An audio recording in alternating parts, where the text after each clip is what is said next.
गुरु वही श्रेष्ठ होता है जो हमें अंधकार से प्रकाश की ओर लाकर खड़ा कर दे। हरे कृष्णा, राधे कृष्णा। प्रिय कर्क राशि के दर्शकों, आज हम बात करने वाले हैं 118 दिनों के लिए देवगुरु बृहस्पति की। देवगुरु बृहस्पति आपके ठीक मित्रों कुंडली के कर्म क्षेत्र अर्थात दसम भाव में मार्गीय अवस्था में 118 दिनों के लिए मित्रों 3 मई 2024 तक मार्गीय अवस्था में रहेंगे। उसके बाद में राशि परिवर्तन करके आपके लाभ स्थान पर पहुंच जाएंगे।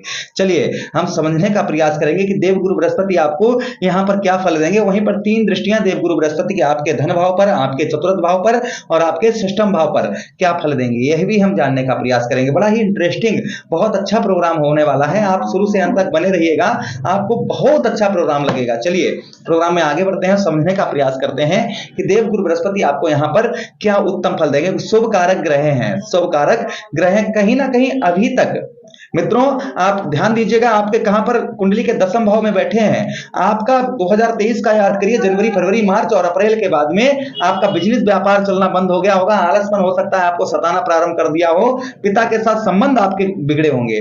वहीं पर धन की स्थिति आपकी खराब रही होगी, पैसा फंस जाना, जहां लगाते होंगे फंस जाता होगा। वहीं पर परिवार में हो सकता है आपके ग्रह कलेश होना प्रारंभ हो गया हो, वाहन कोई खरीदा हो, समस्या हो सकती है, प्रॉपर्टी खरीदी हो, समस्या हो सकती है मित्रों। वहीं पर घर मकान आपने कहीं खरीदा हो जहां पर आपको कोई लाभ नहीं हो रहा होगा। वहीं पर आपके छठे भाव पर रोग, आप हो सकता है कि आपको रोग परेशानी आपको हो रही होंगी। वहीं पर रोग, ऋण, आप पर कर्जा हो सकता है, शत्रु आपको परेशान किए होंगे। कहीं ना कहीं यह देवगुरु बृहस्पति कहां पर बैठे थे, दसम भाव में बैठे थे। यह देवगुरु बृहस्पति ने नहीं, यह राहु महाराज ने फल दिया था, क्योंकि राहु महाराज भी यहीं पर विराजमान थे। 31 दिसंबर 2023 तक कहीं ना कहीं आपके दसम भाव में ही राहु महाराज विराजमान रहे। किंतु अब 31 दिसंबर के बाद में राहु महाराज से बिल्कुल ही संबंध इनका जो है वह खत्म हो चुका है। बिल्कुल ही संबंध जो है इनका खत्म हो चुका है। अब यह क्या फल देंगे, अब यह हम जानने का प्रयास करेंगे।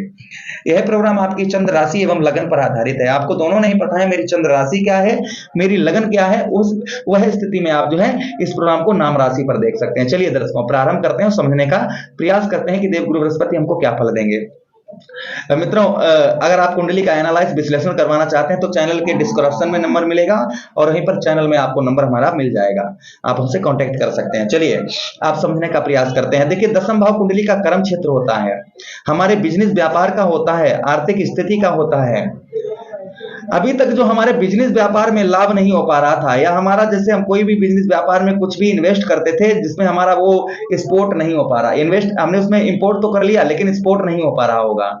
माल हमारे पास बहुत ज्यादा जमा हो जाता होगा आपके पास, किंतु उसकी सप्लाई नहीं हो पाती होगी, होती भी होगी तो हमें उचित दाम, उचित रेट नहीं मिलते होंगे। अब यहां पर आपका बिजनेस व्यापार किसी प्रकार का कारोबार है वह आपका उत्तम चलेगा, अच्छा चलेगा। आपका किसी प्रकार का कैसा भी कारोबार है, अब आपका देखेंगे कि दिन प्रतिदिन उसमें तरक्की होना आपके प्रारंभ रहेगी। अच्छा, उसी के साथ ही साथ में मित्रों आर्थिक स्थिति, अगर आपकी आर्थिक स्थिति आपकी डगमगाई हुई थी, आर्थिक स्थिति आपकी उत्तम अच्छी नहीं चल रही थी, तो कहीं ना कहीं आपकी आर्थिक स्थिति उत्तम रहेगी, अच्छी रहेगी।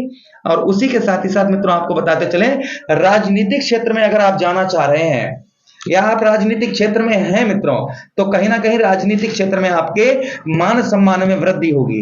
राजनीतिक क्षेत्र में आपके मान सम्मान में वृद्धि होगी। घुटनों में आपके कोई प्रॉब्लम, समस्या आपको बहुत दिनों से परेशान कर रही थी, किसी प्रकार की घुटनों में आपके समस्या कैसी भी थी वह आपकी दूर होगी। विद्या, पढ़ाई लिखाई, जो विद्यार्थी हैं उनका पढ़ाई में मन अच्छा लगना प्रारंभ हो जाएगा। वहीं पर मित्रों दान पुण्य में आपका मन अच्छा लगेगा। अच्छा मित्रों, उसी के साथ ही साथ देवगुरु बृहस्पति की 3 दृष्टियां हैं, हमने आपको प्रोग्राम में पहले ही बताया। प्रथम दृष्टि कौन सी, पंचम दृष्टि, द्वितीय दृष्टि कौन सी, सप्तम दृष्टि और तृतीय दृष्टि कौन सी मित्रों, नवम दृष्टि। चलिए यह देखते हैं कि आपके कौन कौन से भाव को प्रभावित कर रही हैं। पहली दृष्टि देवगुरु बृहस्पति की 1, 2, 3, 4, 5 आपके मित्रों ठीक धन भाव पर पड़ रही है।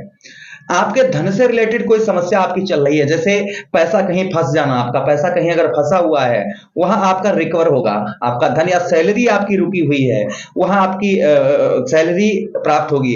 धन की यहां पर बढ़ोतरी होना, धन की आपके बढ़ोतरी होना, यह आपका प्रारंभ हो जाएगा, धन में आपके बढ़ोतरी होना प्रारंभ हो जाएगी। उसी के साथ ही साथ में मित्रों, आपके परिवार में हो रहा ग्रह कलेश, लंबे समय से अगर आपके परिवार में कोई ग्रह कलेश हो रहा था, वह ग्रह कलेश आपका मित्रों कहीं ना कहीं दूर होगा। परिवार में कोई ग्रह कलेश कैसा भी आपका हो रहा था, वह ग्रह कलेश आपका दूर होगा।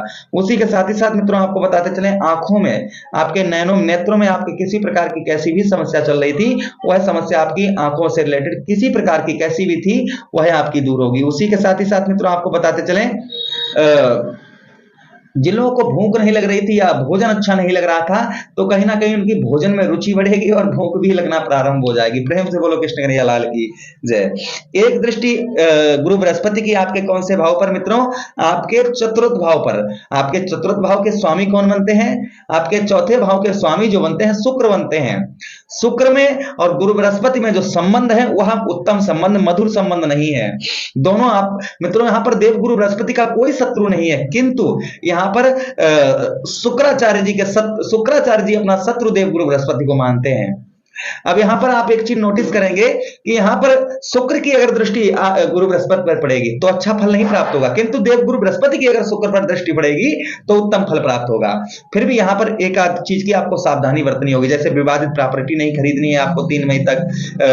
किसी प्रकार का कोई भी आपको बिना सोचे समझे कोई वाहन आपको नहीं लेना है। यह चीजों पर थोड़ा सा एक आध चीज पर आपको सावधानी बरतने की आवश्यकता रहेगी। फिर भी यहां पर आपके प्रॉपर्टी से रिलेटेड कोई आपकी समस्या बहुत दिनों से चल रही थी, वह आपकी दूर होगी। वाहन खरीदना चाह रहे थे, वाहन खरीद पाएंगे। और उसी के साथ ही साथ में विवादित नहीं खरीदना है, ध्यान रखिए हमारी बात, विवादित कोई चीज आपको नहीं खरीदनी है। अच्छा, उसी के साथ माता का स्वास्थ्य आपका जो है, माता के स्वास्थ्य की आपको थोड़ी सी चिंता करने की आवश्यकता रहेगी। माता का और माता के साथ संबंध जो है वह मधुर रखने की आपको आवश्यकता रहेगी। वहीं पर मित्रों आपको बताते चले कि आपके हृदय छाती से रिलेटेड कोई रोग, हृदय यानी कि दिल में किसी प्रकार का अगर कोई रोग परेशानी आपको बहुत दिनों से परेशान कर रही थी, वह आपकी दूर होगी। हृदय संबंधी किसी प्रकार की कैसी भी आपको समस्या परेशान कर रही थी, वह समस्या आपकी दूर होगी। अच्छा, उसी के साथ ही साथ मित्रों देव गुरु बृहस्पति की एक दृष्टि और है। अच्छा, यहाँ पर जो लोग नई जगह एडमिशन ओपन करवाना चाह रहे थे विद्यार्थी, वह नई जगह एडमिशन भी ओपन करवा पाएंगे। देव गुरु बृहस्पति की एक दृष्टि आपके कौन से भाव में मित्रों, आपके छठे भाव में। आप पर किसी शारीरिक कष्ट परेशानी आपको थी बहुत ज्यादा, वह आपकी धीरे धीरे ठीक होगी। ध्यान रखिएगा, ऋण है आप पर, कर्ज है, कर्ज को यहाँ पर देव गुरु बृहस्पति आपके कम करेंगे। आप पर किसी प्रकार का लंबा कर्ज है, ऐसो आराम के लिए कर्ज लिया है तो नहीं, तो देखिए कर्म प्रधान विश्व रच राखा जो जस करी तास फल चाका। मनुष्य जैसे कर्म करता है उसे वैसे फल तो वो नहीं है। यहाँ पर आपने इमरजेंसी में कर्ज लिया, अपने हॉस्पिटल में भर्ती थे या कोई ऐसा कार्य था जिसके लिए आपने शुभ कार्य के लिए कर्ज लिया, वह कर्ज आपका दूर होगा। अच्छा, उसी के साथ संतान का सुख प्राप्त होगा। और कमर में आपके किसी प्रकार की आपकी समस्या, दर्द परेशानी चल रही थी, वह आपकी दूर होगी। कमर में किसी प्रकार की कैसी भी समस्या चल रही थी, वह आपकी दूर होगी। भाइयों से के साथ संबंध अच्छा होगा, शत्रुओं पर आपको विजय प्राप्त होगी। आपके जो दुश्मन है उन पर आपको मित्रों विजय प्राप्त होगी। अच्छा, रेमेडीज उपाय क्या करने चाहिए? देखिए, गुरु बृहस्पति भगवान श्री हरि साक्षात गुरु बृहस्पति हैं, तो कहीं ना कहीं भगवान श्री हरि की याचना करें। गुरुवार के दिन छोटी छोटी बच्चियों को यानी कि छोटी छोटी कन्याओं को आप पीले फलों का दान करें। उसी के साथ ही साथ में असहाय व्यक्तियों को पीले वस्त्रों का दान करें या संत महात्माओं को पीले वस्त्रों का दान करें। घर में बुजुर्गों का सम्मान करें, बाहर बुजुर्गों का सम्मान करें, और वहीं पर विष्णु सहस्त्र नाम का पाठ करें और भगवान केले के जड़ पर प्रतिदिन आप जल चढ़ाते रहें। अगर आप इसमें से कोई भी उपाय अच्छी तरीके से कर लेते हैं तो मैं दावे के साथ कहता हूं कि आपको उत्तम फल, अच्छे फल प्राप्त होंगे। प्रेम से बोलो कृष्ण कन्हैया लाल की जय। कमेंट और लाइक अवश्य करते जाइए। हरे कृष्णा, राधे कृष्णा।